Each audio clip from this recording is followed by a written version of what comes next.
চাওক UPPL দল হিচাপে আমাৰ নিজৰ উদ্দেশ্য আছে, লক্ষ্য আছে, নীতি আছে, আদৰ্শ আছে, আৰু এটা নিজৰ এটা ডিজাইন আছে যে বড়োলেণ্ড অঞ্চলৰ 35 লাখ জনসাধাৰণলৈ কেনেকৈ আমি ৰাজনৈতিকভাৱে কাম কৰিম। ইয়াৰ আমাৰ নিজৰ চিন্তাধাৰা আছে, নিজৰ এটা ডিজাইন আছে,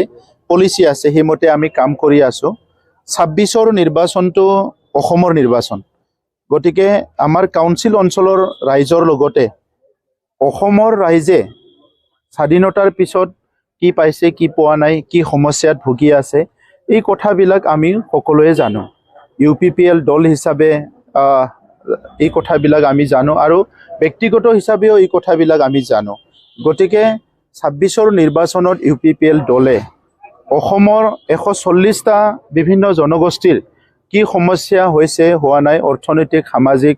ভূমিৰ পৰা আদি কৰি যিবিলাক সমস্যা হৈছে, এইটো কেনেকৈ সমাধান ৰাইজে বিচাৰি আছে আৰু কিয় সমাধান কৰিব পৰা নাই, এই গোটেই বিষয়বিলাক লৈ পেলাই আমি 26ৰ যিটো নিৰ্বাচন ইয়াত অংশগ্ৰহণ কৰিম। আৰু যেনেকৈ বড়োলেণ্ডটো আমি শান্তি সম্প্ৰীতি সুস্থ এটা অঞ্চল হিচাপে যোৱা 5টা বছৰত গঢ় দিবৰ কাৰণে কাম কৰিছিলোঁ, অসমত অনাগত দিনত 140টা জনগোষ্ঠীবোৰে কেনেকৈ একেলগে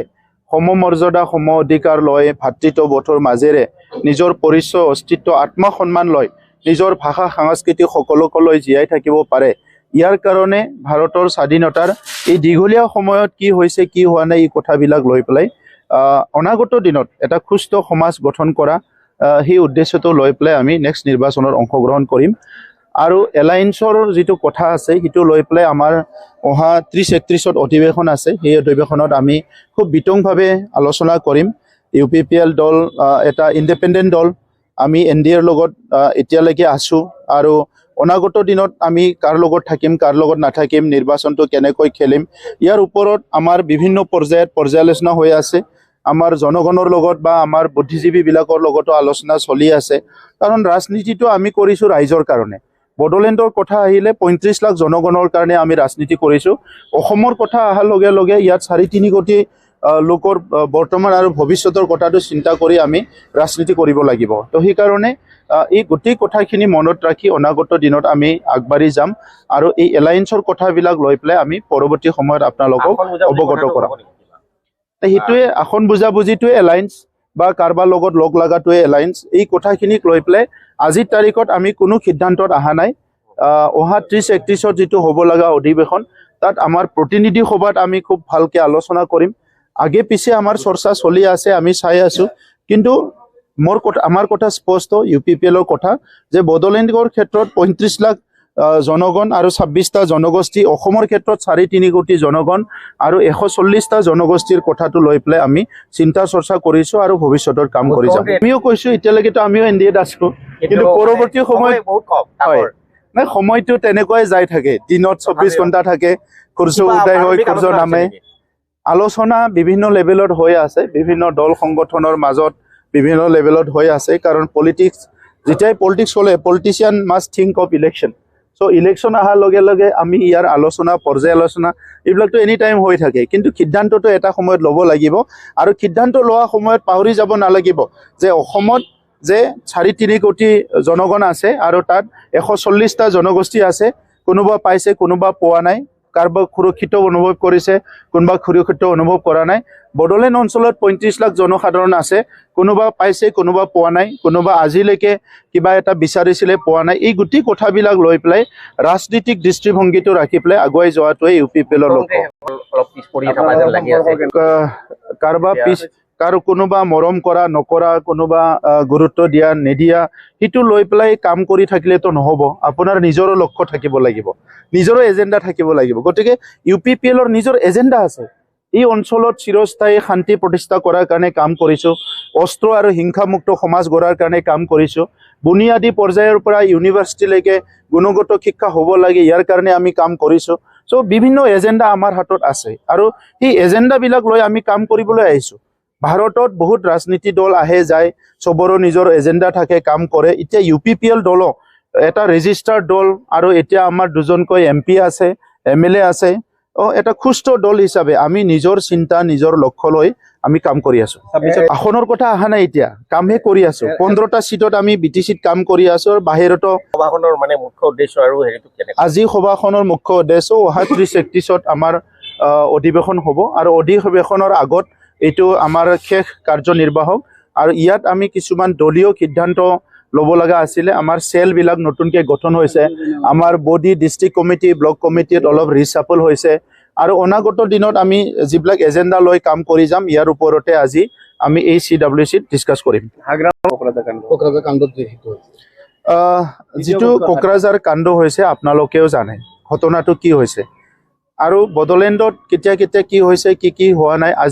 আজিৰ পৰা আগত 2008ত কি হৈছিল 2012ত কি হৈছিল 2014ত কি হৈছিল 96ত কি 99ত কি সব কথা আপোনালোকেও জানে সো তাত আজি ল এণ্ড অৰ্ডাৰটো কয় যে আমাৰ হাতত নাই ল এণ্ড অৰ্ডাৰটো পুলিচেহে হাতত ৰাখে পুলিচে নিয়ন্ত্ৰণ কৰে ল এণ্ড অৰ্ডাৰটো ইয়াত সামৰিক বাহিনীয়ে ল এণ্ড অৰ্ডাৰটো চায় ৰাজনৈতিক নেতাসকলে নিৰ্দেশে দিয়ে ৰাজনৈতিক নেতাসকলৰ দায়িত্ব হ'ল নিৰ্দেশ দিয়া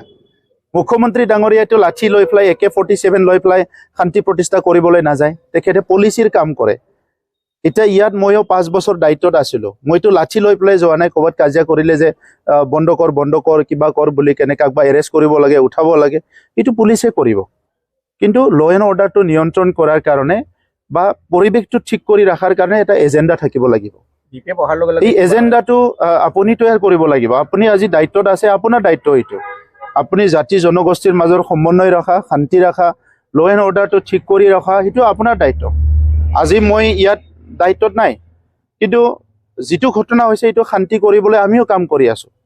আমিও পুলিচ প্ৰশাসনৰ লগত কথা পাতিছো আমিও মানে যি প্ৰশাসনিক বিষয়াৰ লগত কথা পাতিছো ৰাজনৈতিক মহলত বিভিন্ন লেভেলৰ নেতৃত্বৰ লগত কথা পাতিছো যাতে শান্তিটো প্ৰতিষ্ঠা কৰিব পৰা যায় আৰু আমি ধন্যবাদ দিব লাগিব কম সময়ৰ ভিতৰতে যে এই ঘটনাটো ভগৱানৰ এটা ভাল এটা দৃষ্টি যে ইটো বহুত ডাঙৰ নহল যে একদিনতে যে নিয়ন্ত্ৰণ হল এটো বহুত ডাঙৰ কথা আমাৰ কাৰণে কাৰণ এনেকুৱা ঘটনা হলে আমাৰ আগৰ ছবিবিলাক আমাৰ চকুত ভাহি আহে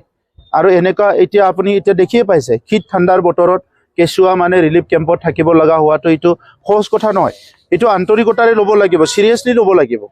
অধিকাৰণে মই কৈছো আৰু হিদিনা মুখ্যমন্ত্ৰী ডাঙৰীয়া বাহিৰত থাকি হলিও তেখেতে ওয়াৰ্ল্ড ইকোনমিক ফোৰামৰ মিটিঙত গৈছিলে তথাপিতো মিনিট টু মিনিট তেখেতে কথা পাতি আছে প্ৰশাসনৰ লগত মই জানো আৰু এইবিলাক মানে দায়িত্বটোৱে হ'ল আমাৰ ৰাজনৈতিক নেতাসকলৰ দায়িত্ব আৰু হিতুকে যদি কোনোবা বেলেগ এজনে কয় মোৰ তাত ল অৰ্ডাৰ নাই তৃতীয় পক্ষ চতুৰ্থ পক্ষ বিচাৰি থাকোঁতে গোটেই শেষ হৈ যাব পক্ষ বিচাৰিব নালাগে নিজৰ কি দায়িত্ব হিটো পালন কৰক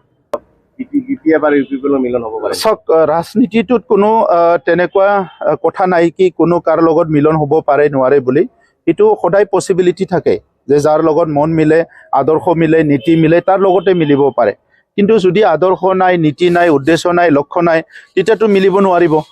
গতিকে কাৰ লগত মিলিম হিটো ডাঙৰ কথা নহয় কি কাম কৰিম হিটোৱে ডাঙৰ কথা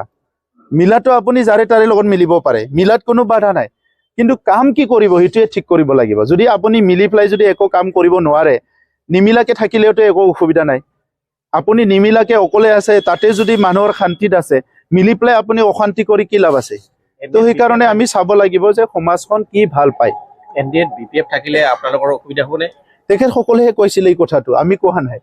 আমি সুস্থ মগজত চিন্তা কৰো আমাৰ টিম আছে আমাৰ নেতৃত্ব আছে আমাৰ অভিজ্ঞ লোকসকল আছে আমি ভাবি চিন্তি সিদ্ধান্ত বিলাক লওঁ আজি ৰাতিপুৱা কিবা এটা কম গধূলি কিবা এটা কম এটো আমাৰ নহয় এটো তেখেত সকলৰহে তেখেত সকলে ৰাতিপুৱা কয় আমি লগে কৰা নাই আৰু গধূলি কয় আমি লগ কৰিছো বুলি আমি হিবিলাক কথা নকওঁ আপোনালোকে দেখিবলৈ পাইছে ইমান দিন আমি কাম কৰিছো কথা কৈছো হিবিলাক আমাৰ নহয় সমাজখন আগুৱাই নিয়া ছাত্ৰ ছাত্ৰী যুৱ যুৱতী সকলো শ্ৰেণীৰ ৰাইজক আগুৱাই নিয়াটোৱে আমাৰ লক্ষ্য